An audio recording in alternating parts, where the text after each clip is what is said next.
یہ بھی بتا دیا ہے کہ کون کس مشکل سے گزر رہی ہے، اور ساتھ ساتھ یہ بھی بتا دیا ہے کہ کس طریقے سے اس قوم کو اٹھانا ہے۔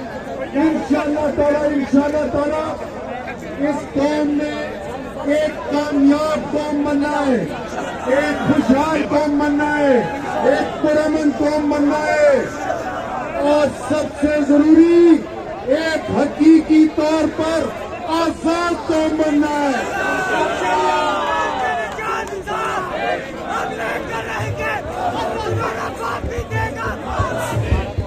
یہ میں بتا دوں، یہ جو نعرے لگا رہے ہیں ان کو جب سلاخوں کے پیچھے بند کیا گیا تھا تو اس وقت بھی ان کے یہی نعرے لگتے تھے، کیا کہتے تھے؟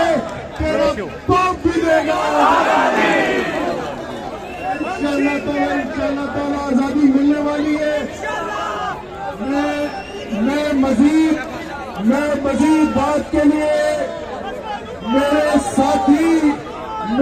ساتھی قیدی ہمارے وائس چیئرمین جناب شاہ محمود قریشی کو دعوت دیتا ہوں۔ بسم اللہ الرحمن الرحیم۔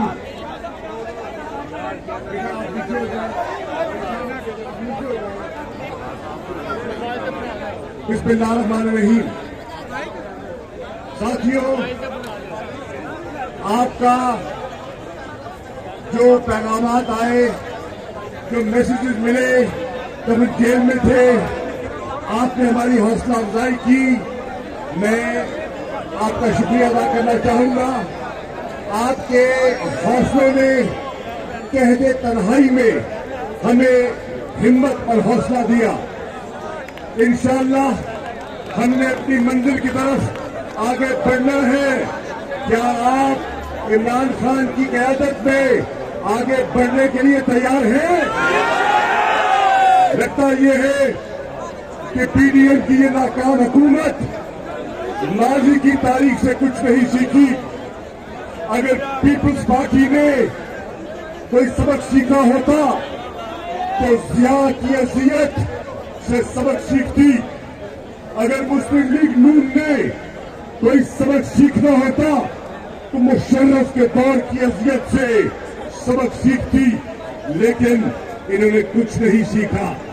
انہوں نے قوم کے ساتھ ایک وعدہ کیا کہ ہم چارٹر آف ڈیموکریسی پر متفق ہو رہے ہیں، ہم کبھی سازش کے ذریعے کسی جمہوری حکومت کا تختہ نہیں الٹیں گے۔